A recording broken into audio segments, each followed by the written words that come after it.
Welcome to the Get Unhooked podcast with Jason Coombs, where experience meets insight.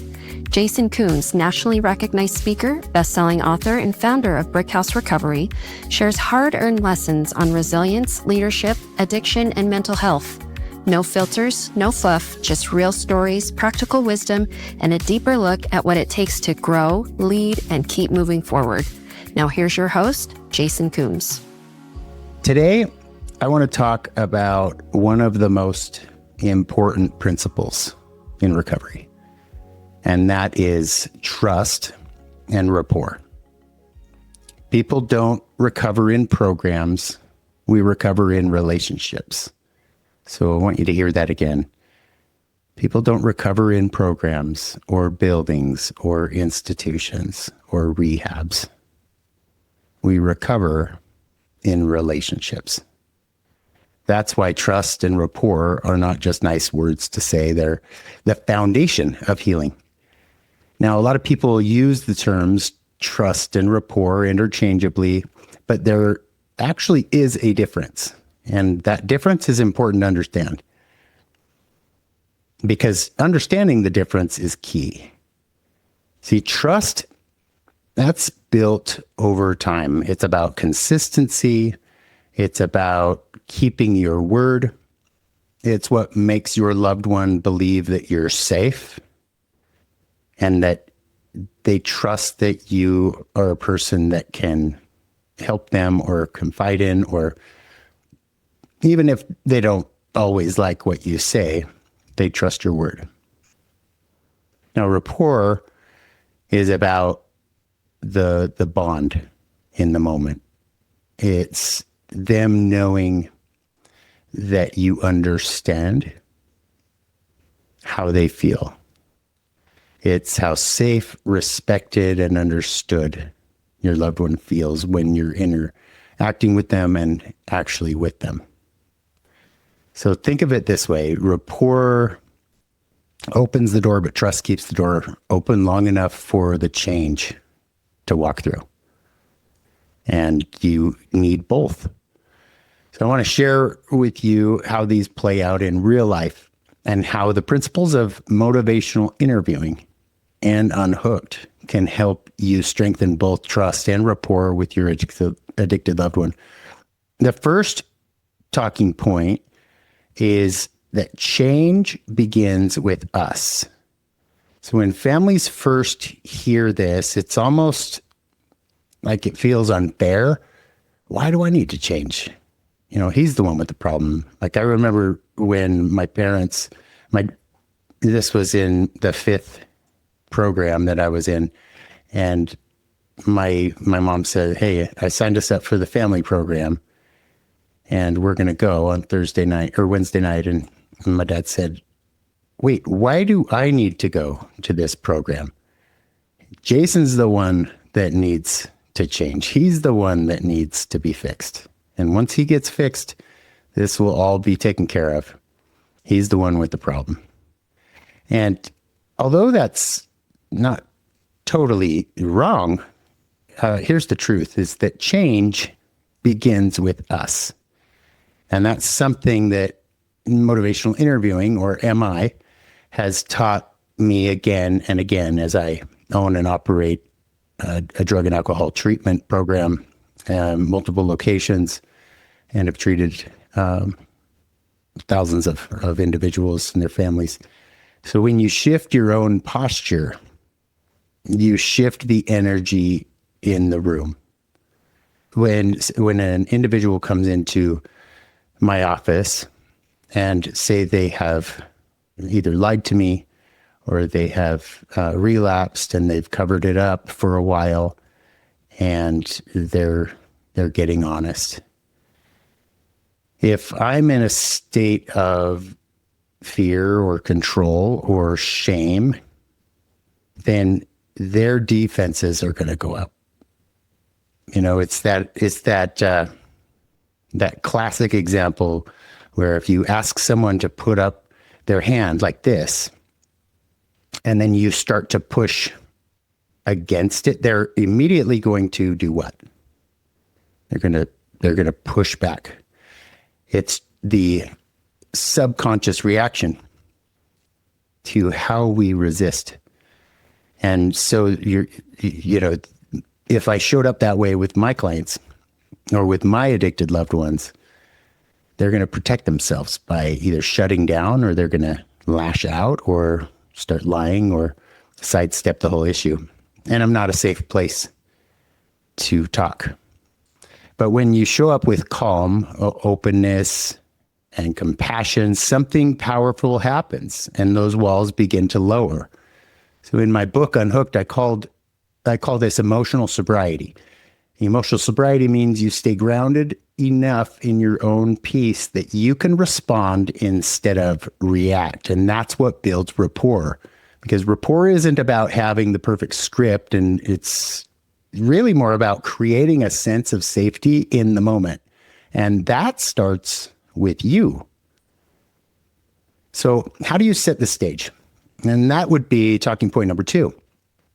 And trust and rapport don't just happen by accident. You have to create the conditions for them.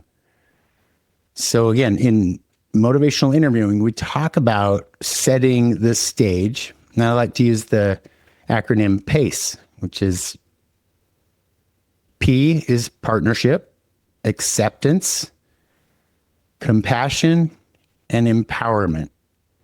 And that's the PACE method. Partnership, you're not standing against your loved one, you're standing with them. You're coming alongside them and putting your arm around them, and you're looking at their common goal and your common goal without confrontation.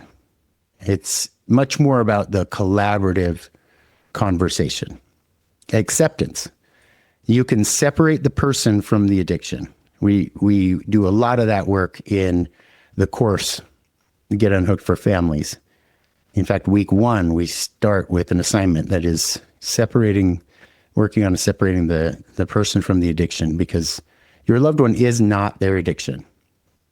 You accept them as a human being, even if you don't accept the behavior that the addiction brings on. The disease is another entity that we're talking about here. And when you begin to accept your loved one, they feel the humanity and will likely respond in a more trusting way. Compassion. You choose empathy over criticism when you show compassion.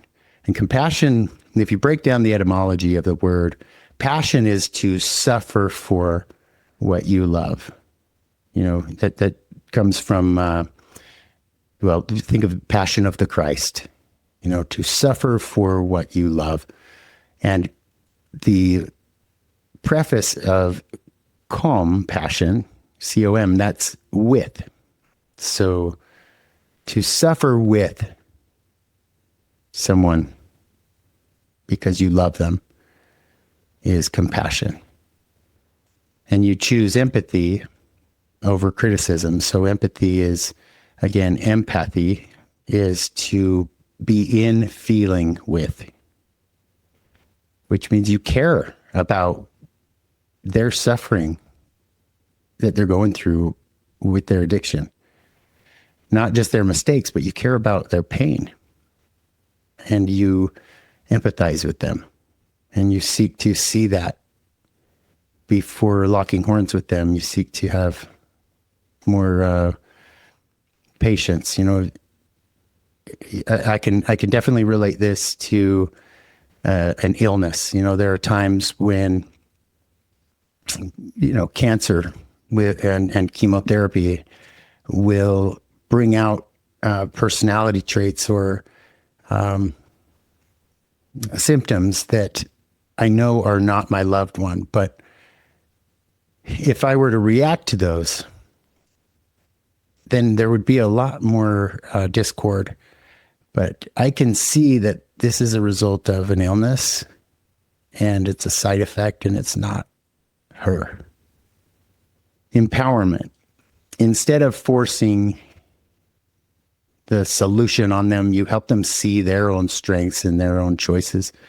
In the book Unhooked, I talk about individuality versus authority and drawing out ideas and helping support self-efficacy. All of this is a part of this empowerment stage or method, which is not imposing my ideas on them, but try to evoke theirs, try to get them to communicate with you. Because the goal isn't to correct them or to talk at them. The goal is to talk. The goal is to converse and to build that trust and rapport through dialogue. And I remember when my cousin Amanda moved in and she detoxed on my couch. She was pregnant, 5 months pregnant, and she was an IV heroin user, and she was homeless. And my first instinct was to control everything, to check all her stuff, to not lecture her, but kind of always tell her what, recovery principles she needed to think about or to apply. And I was monitoring, every move, and all that did was create tension, and it pushed her away. But what was interesting is my wife, this came naturally to her, where she was applying the principles of partnership and acceptance and compassion and empowerment. And I saw my cousin open up to my wife. It was a non-judgmental interaction. And she was still able to hold boundaries with Amanda and still able to support by getting off the beach and wearing an emotional raincoat. But what she did opened up dialogue. What she did was create a space for Amanda to share some things that she was ambivalent about. She wasn't sure if she wanted to stay sober because she was considering placing the baby for adoption because she knew she wasn't in a position to raise a child. And she processed all of that with my wife in that space. And I watched that as my example of, I can do this really well at work with someone else's family member, but when it's in my own home and it's someone that I'm emotionally invested in, especially trying to save a baby and taking that responsibility on my shoulders, I struggled to apply this stuff and to practice this in real life. And so this was a powerful reminder to me of what works. So what worked was shifting my approach into partnership and compassion, saying, hey, Amanda, I'm here with you. And I'm sorry for the way I've been acting. I guess you could say I'm afraid. But I know I can't do this for you, but I believe you can. And that's when the tension eased and we could actually connect. And that's the power of the PACE method. It's not about getting instant results. It's about setting the stage for trust to grow. Now, it does no good if we don't practice listening well. And that's the third point. And here's something most families get backwards is we think that if we could just say the right words, our loved one would change. But the real power isn't in what you say, it's how you're listening. And are you listening well? And in motivational interviewing, this is called reflective listening. It's more than just nodding your head, which I think is important to be non-verbally affirming, but it's showing that you actually understand what they're saying without judgment or fixing. So when you reflect back their words, they often hear themselves differently. Sometimes for the first time, they really hear what they just said. And that's where change talk begins. So let me let me give you an example. Let's see if this resonates. So instead of saying, you need to quit drinking, you're ruining your life, you might listen and then reflect back. It sounds like you're tired of waking up hungover and missing work. So using words like, it sounds like, and then checking with them, am I tracking? Am I understanding what you're saying? Because if they say, I was just doing this dialogue with someone last night, and if they say, it's my boss, I got fired from my job because of this reason or that. I don't have a problem with pot. I just think, my boss set to get me and was hard on me, and, I came late to work. Tell me more about that. It sounds like work's important to you. Sounds like this relationship with your boss was important to you. Talk to me a little bit about that. And then, it sounds like you're tired when you wake up, feeling, hungover or feeling the effects of being loaded, and it's affecting your work. Is work important to you? So it's not just going straight to what I know to be true, which is, if you stopped smoking pot, if you stopped getting loaded, your boss would probably be happier with you and you would probably be in a much better situation.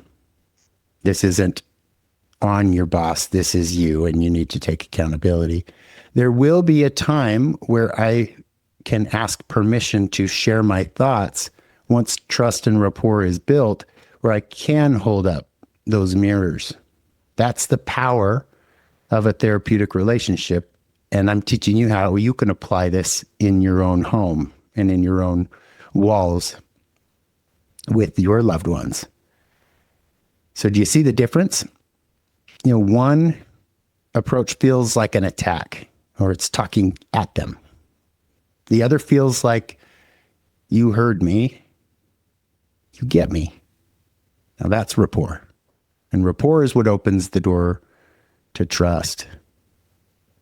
So talking point number 4 that I want to speak about and speak to is taking a moment to ask yourself, do I understand their perspective? Because understanding their perspective is, I think, one of the hardest things a family member has to work on, is to see the world through the eyes of your addicted loved one. Because it's hard to understand if you haven't lived it. I spoke with a family member this last weekend, and she was telling me that her addicted loved one had been sober for 7 years and then went back. And she just cannot understand why in the world would you choose to cash in all the trust and cash in all of the progress for one drink over something so dumb. And I validate that. It is difficult to understand because from the outside, their choices do not make sense. It feels insane. But rapport grows when you ask, help me understand, what is this like for you? What does this look like for you? Some of the craziest excuses that deep down are not the reason why they drank or relapsed. It does not mean you have to agree. It means you're just curious instead of critical. You're curious to see how they're viewing their situation. Because the reality is they're coming up with excuses or reasons. But if they were honest with themselves, they don't have the slightest clue why they did that, because that is one of the symptoms of addiction. It's like the blinders come on the midbrain overrides the prefrontal cortex, where values are held, where consequences are measured, where your reason. And when the midbrain overrides that, which is a symptom of substance use disorder, even in sobriety, that is the insanity of this disease, is that it flares up just like a cancer patient. We don't know why sometimes cancer comes back after they've been in remission 7 years, but sometimes cancer comes back. Why? It doesn't really matter why. What matters is, okay, it's back. How can I see this through their eyes, and how can I understand their perspective? And do they even want my thoughts on it? So rapport grows when you ask those questions. Help me understand. What does this look like for you? How do you feel about yourself after this relapse? And this isn't an opportunity to beat them down or say, see, you should have been going to those meetings I was telling you to go to, or you should have been working with your sponsor, or you should have gone back to church, or this is not a time for that. Because if you truly can see this as a disease, you can't church your way out of it or pray your way out of it. Or this is the solution to recovery is you can choose to keep it in remission one day at a time. When it does come back, you can choose to apply these principles, like praying, like walking a spiritual path, like medication management, like all of the things that we learn in recovery, reaching out to a sponsor and having someone help us in our decision making, because our prefrontal cortex is impaired. And that's why we need people around us to help us. And so I see a lot of times where people can bounce right back, and they didn't cash in all those 7 years. They just resolve their ambivalence about maybe an area that they were resistant to with their recovery. And now they'll be open to it.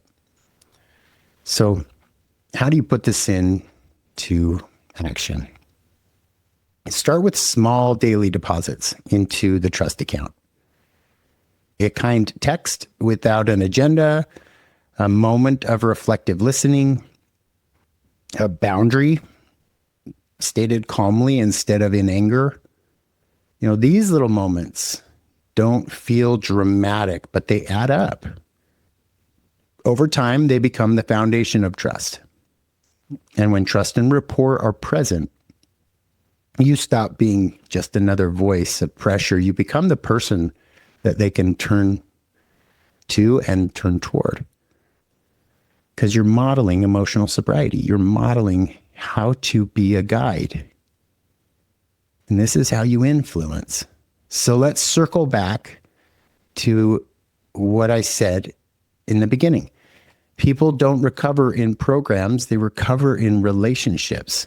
So even if your loved one goes to rehab, or even if your loved one goes to jail, or even if your loved one is forced to go to therapy or whatever, they might be compliant for a season. They might recover. The factor is we recover in relationships. So if relationships can be built in those treatment centers, then they work. If relationships can be built in those therapeutic settings, then they work. But it's not the logos, and it's not the time away hoping that they'll somehow want change on their own, but it's in the context of these relationships.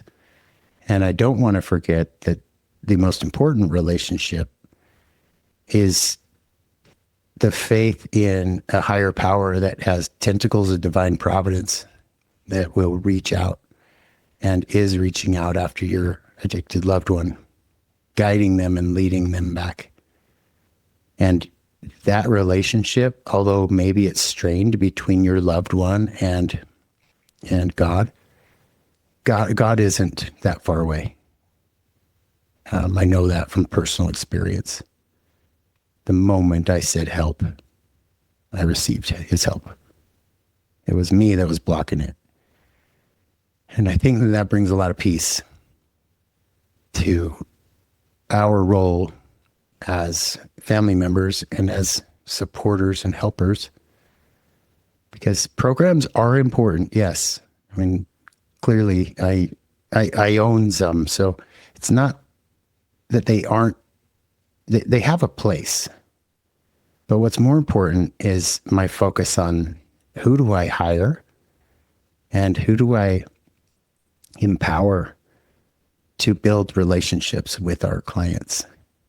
And how can I model that in my home with my children? How can I model that in my home with my wife, with my employees, with my friends, with my siblings, my parents?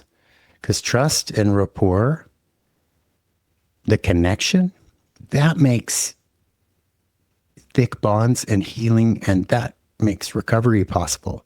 But it also includes improving every relationship in my life. So here's my challenge for you this week is to grab a journal and write about one of these principles from motivational interviewing. Maybe it's partnership, maybe it's acceptance, maybe it's practicing reflective listening, maybe it's understanding their perspective.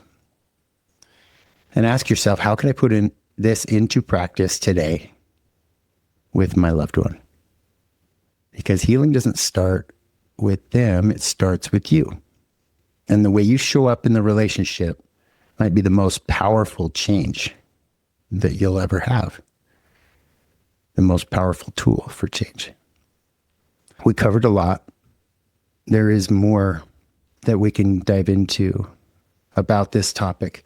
I love this topic because it truly is the way that I find recovery steps made and the way I see miracles happen here at Brick House, in other centers, the ones that I attended, what worked, what didn't work, and the family members that I see applying it. So yes, it's important to get off the beach. It's important to understand the stages of change.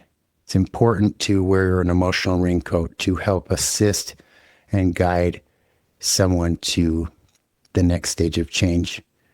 But remember that all of these boundaries and these principles are, number one, to protect your serenity and your peace.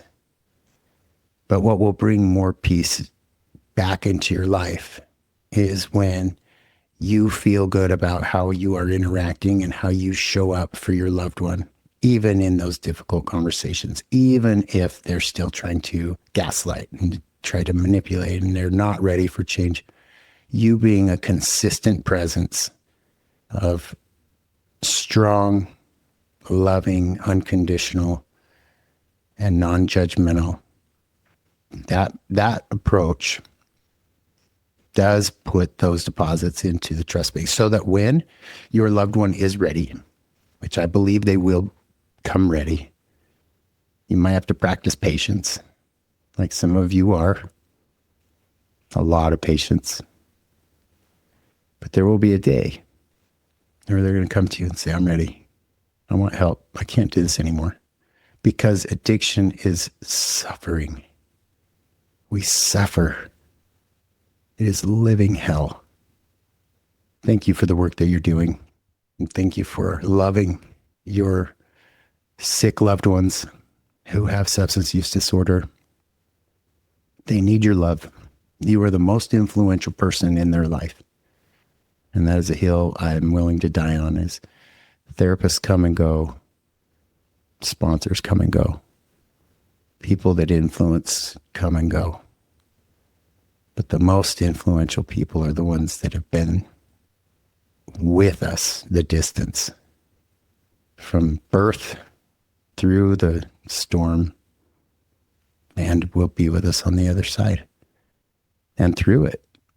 when you can be that light, you can be that lighthouse in the storm without getting down into the tsunami waves crashing over your head and creating insanity for you.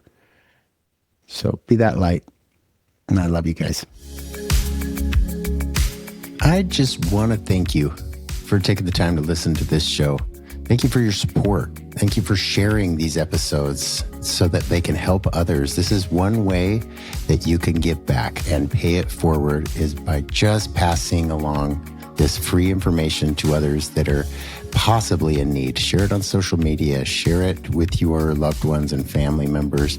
And don't forget, you can access my book on Audible, as well as on Amazon or on my website, as well as you can find information about our services at Brickhouse Recovery at brickhouserecovery.com.